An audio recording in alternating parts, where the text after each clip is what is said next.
ገድለ ቅዱስ እንድርያስ ሐዋርያ ክፍል 4 አንድ አምላክ በሆነ በአብ በወልድ በመንፈስ ቅዱስ ስም የሚነበብ የጌታችን የመድኃኒታችን የኢየሱስ ክርስቶስ ሐዋርያውና ደቀ መዝሙር የሚሆን የተባረከ የቅዱስ እንድርያስ ምስክርነቱ ይህ ነው። ከጌታችን ከኢየሱስ ክርስቶስ ድል የማድረግ የምስክርነትን አክሊል የተቀበለው በእግዚአብሔር ሰላም ታኅሳስ 4 ቀን ነው። አሜን።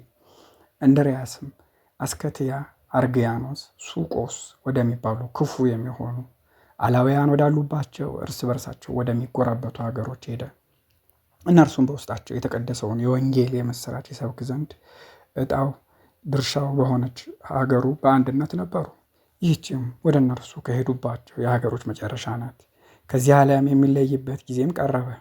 ወደ እነዚህ ሀገሮች በገባ ጊዜም አባቱን፣ ሚስቱን፣ ወንድ ልጁን፣ ሴት ልጁን፣ እህቱን፣ ወርቁን፣ ብሩን፣ ቦታውን፣ እርሻውንም ያለምንም ጥቅም ሁሉ ያልተወ ሊያገለግለኝ አይችልም እያለ በታላቅ ድምፅ ጮኸ። በጌታችን ስም በቀናች ሃይማኖት ያምኑ ዘንድም አዘዛቸው። መታሰቢያውንም ከዚህ እንደዚህ ያድርጉ፣ እንደዚህ ያላደረገ ግን ለመንግሥተ ሰማይ የሚገባ ሰው አይደለም፣ ዘላለማዊ ሕይወትም የለውም። ከዚያች ሀገር ሰዎች ፍጹም ክፉዎች፣ እምቢተኞችና እውቀት የጎደላቸው ነበሩና ቅዱስ እንድርያስ ይህን ሲናገር በሰሙ ጊዜም ጽኑ ቁጣን ተቆጡ። ስለዚህም በጌታችን በኢየሱስ ክርስቶስ ፍጹም ተአምራትን ያደርግ ነበር። ከሚለምኑት ሁሉ ጋርም ይሄዱ ነበር። በጸጋውም ይፈውሳቸው ነበር። የስሙ ምስክርነትም በየሀገሩ ሁሉ ወጣ። ብዙ ሰዎችም በእጆቹ አመኑ። በፍጹም ልቦናቸው ወደ እርሱ የተመለሱትንም ሁሉ ወደ እግዚአብሔር አቀረባቸው። ስለዚህም እግዚአብሔርን ለማሳወቅ ቅዱስ እንድርያስ በሰበከበት በዚያች ሀገር ሰዎች ልቦና ሰይጣን አደረ። እርስ በርሳቸውም ተነጋገሩ። ክፉ ሕጋችን ላጠፋ ለዚህ ጠማማ ሰው ትእዛዝም በአንድ ምክር እንተባበር፣ እኛም አባቶቻችንም የማናውቀውን ያላስተማሩን አዲስ የሆነ የአምላክ ስም ወደ እኛ መጣ ተባባሉ። ስለዚህ ነገርም ከእነርሱ እያንዳንዱ መለሰ፣ በሀገሩ ሁከት እንዳይሆን ከሀገራችንም እንዲወጣ ወደ እርሱ እንላክ። ከሀገሩ ሰዎች ብዙዎች በትምህርቱ አምነዋልና እኛ ፈጥነን እንደፈለግነው ካደረግን የዚያችን ሀገር ሰዎች የምናስቆጣ እንሆናለን። እርስ በርሳቸውም ሲሰባሰቡም ይህን ነገር ገናንነትና ክብር ባላቸው ሰዎች ወደ እርሱ ላኩት አሉ። እነርሱም በደስታ ወደ እርሱ ላኩ። ይህም ወደ እርሱ የላኳቸው መልእክተኞች ዳግመኛ ያምኑ ዘንድ የእግዚአብሔር ፈቃድ ነበር። ወደ ሐዋርያው በገቡ ጊዜ እርሱም እግዚአብሔር ከእናንተ ጋር ይሁን ብሎ ላካቸው። እነርሱም ሰላም ከሁላችን ጋር ይሁን አሉ። እነርሱም ከእርሱ ጋር ስለ ሰላም ነገር ተነጋገሩ። ሐዋርያው ቅዱስ እንድርያስም ወደ ተቀደሰች ሀገር እግዚአብሔር የጠራችሁ ቸር ሰዎች ሆይ ተቀመጡ አላቸው።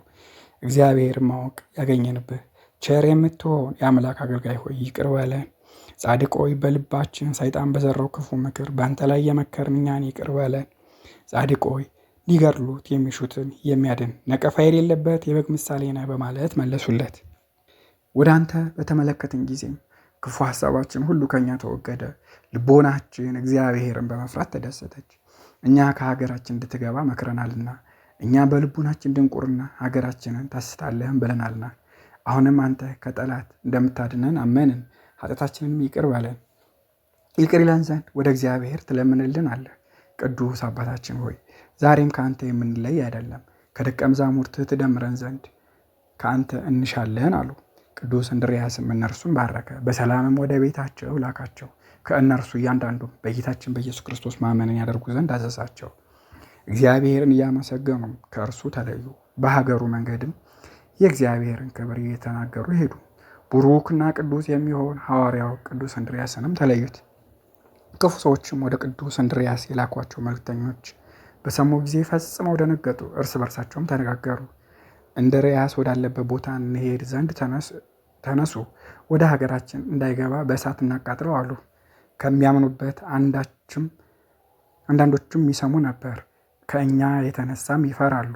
ቅዱስ እንድርያስም ወዳለበት ወጡና ከበቡት።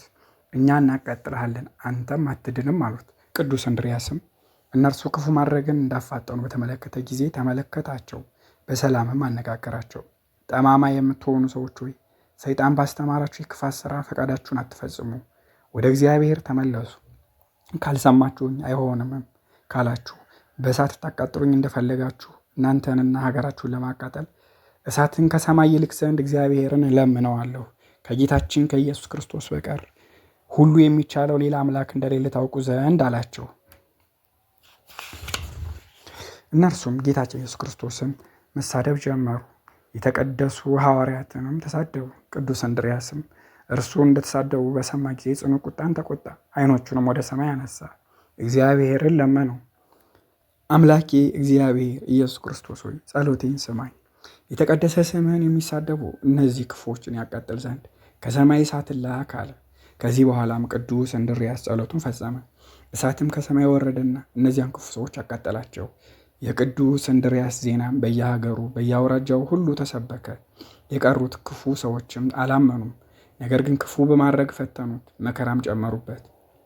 ይህ ሰው በሀገራችን ከተቀመጠ በጥንቁልና ያጠፋናል፣ ክፉ ስራውንም በእኛ ላይ ያበዛብናል፣ እርሱም ከሚስቶቻችን ይለየናል አሉ።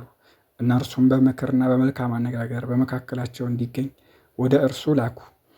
በእርሱ ላይም ተሰበሰቡና ፈጽመው መቱት። ራቁቱን አድርገውም በከተማው መንገድ አዞሩት። በሚገድሉት ሁኔታ እስኪመክሩ ድረስም በእስር ቤት ጣሉት። የዘች ሀገር ስርዓቷም ሊገድሉት የሚሹትን ሰው ሁሉ በእንጨት ይሰቅሉታል፣ በድንጋይም ይወግሩታል። ቅዱስ እንድርያስም ወደ እስር ቤት በገባ ጊዜ በቁጣ ይጸልይ ዘንድ ተነሳ። እሳት ከሰማይ ይወርድ ዘንድ ስለመቱትና ስለናቁት እንደ መጀመሪያው ሦስቱንም ሀገሮች ያቃጥላቸው ዘንድ ወደ እግዚአብሔር ሊለምን ተነሳ። ስለዚህ ነገርም ጌታችን ኢየሱስ ክርስቶስ በእስር ቤት ተገለጠለት። ወዳጄ ሐዋርያው ቅዱስ እንድርያስ ሆይ ሰላም ለአንተ ይሁን። እነሆ ተጋድሎህን ፈጸምህ፣ ተልእኮህንም አደረስህ። ምስክርነትም በዚህ ቦታ ይፈጸማል። ካገለገሉኝ ከጻድቃን ጋርም መንግሥተ ሰማያትን ትወርሳለህ አለው። ቅዱስ እንድርያስም ከእግዚአብሔር ይህም በሰማ ጊዜ ፈጽሞ ተደሰተ። ቀሪውን ሌሊትም ሁሉ ቆሞ ጸለየ፣ እንዲህም አለ፦ እግዚአብሔር ሆይ ሁሉንም ታደርጋለህ። ጸሎቱንም ጨረሰ። ሲነጋም ከእስር ቤት አስወጡት፣ በእንጨት መስቀልም ሰቀሉት፣ እስከሚሞት ወገሩት። እነሱንም ለፈጣሪው መለሰ። ከዚህ በኋላ ምዕመናን አወረዱት፣ ስጋውንም በመቃብር ቀበሩት። የቅዱስ እንድርያስ የምስክርነቱ ፍጻሜም ታኅሳስ 4 ቀን ነው። ለአብ ለወልድ ለመንፈስ ቅዱስ ምስጋና ይገባል፣ ዛሬም ዘወትርም ለዘላለሙ አሜን።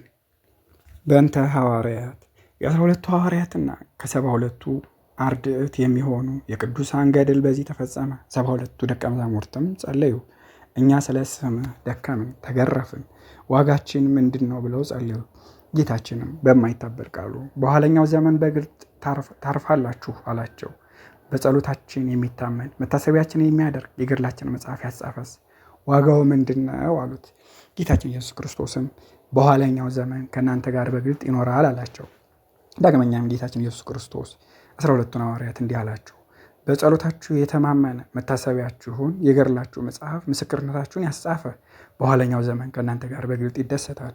12ቱ ሐዋርያት የምስራቃዊው ጳጳስ አባ ዲዮናስዮስ የተረጎመው መጽሐፍ ይህ ነው። እነዚህም ከ12ቱ ነገደ እስራኤል ናቸው። ጴጥሮስ የተባለ የስምዖንና የወንድሙ የእንድርያስም አባትም ከሮቤል ነገር ነው። እናታቸውም ከስምዖን ነገር ናት። እናቱም ስምዖን የተባለ ጴጥሮስን ትወደው ነበር። ስሙንም በአባቷ ነገድ ስምዖን ብላ ጠራችው። እንድርያስንም አባቱ ይወደው ነበርና በሮቤል ነገር ቆጠረው። ዘብዴዎስም ከሌዊ ወገን ነበር። ከይሁዳ ወገንም ሴት አገባ።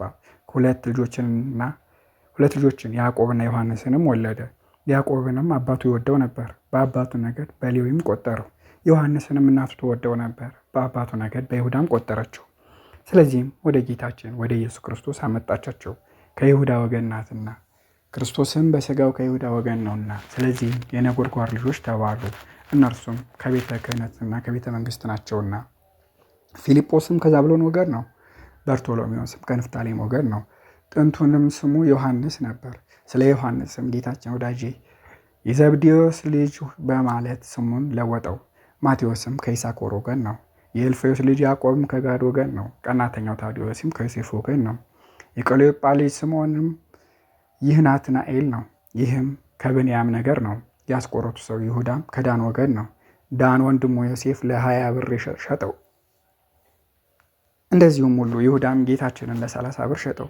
ያዕቆብን ለወደደ ዘሩን በምድር ላበዛ ለአብ ምስጋና ይገባል። በመንግስቱ ከእርሱ ጋር ይቀመጡ ዘንድ 12ቱን ሐዋርያት ለመረጠ ለወልድም ስግደት ይገባል። በዓለም ዳርቻ ሁሉ ያስተምሩ ዘንድ ጥበብን ለሰጣቸው ለመንፈስ ቅዱስም ምስጋና ይገባል። ለተለየሽ ሦስትነት ለአንዲት አምላክነት መላእክትም ምስጋና፣ ክብር፣ ገናንነት ይገባል እስከ ዘላለሙ ድረስ አሜን አሜን ይሁን ይደረግ። የተባረኩ የተከበሩ የደቀ መዛሙርቱን ዕረፍት በምናስታውስበት ጊዜም መስከረም 1 ቀን በርተሎሜዎስ ነው። ጥቅምት 12 ቀንም ማቴዎስ ነው። ጥቅምት 22ም ሉቃስ ነው። ህዳር 18 ፊልጶስ ነው። ታኅሳስ 4ም እንድርያስ ነው። ጥር 4ም ዮሐንስ ነው። የካቲት 10ም የእልፍዮስ ልጅ ያዕቆብ ነው። መጋቢት 8ም ማትያስ ነው። ሚያዝያ 17 ቀን የዘብዴዎስ ልጅ ያዕቆብ ነው። ሚያዝያ 30 ማርቆስ ነው። ግንቦት 26 ቶማስ ነው። ሐምሌ 2 ታዲዮስ ነው። ሐምሌ 5 ጴጥሮስና ጳውሎስ ናቸው። ሐምሌ 10 የቀለዮጳ ልጅ ስምዖን ነው። ይህም ናትናኤል ነው። ሐምሌ 18 የጌታ ወንድም የተባለው ያዕቆብ ነው። ይህን መጽሐፍ በጤናና በሰላም ያስፈጸመን እግዚአብሔር ይመስገን፣ ዛሬም ዘወትረም ለዘላለሙ አሜን አሜን ይሁን ይደረግ።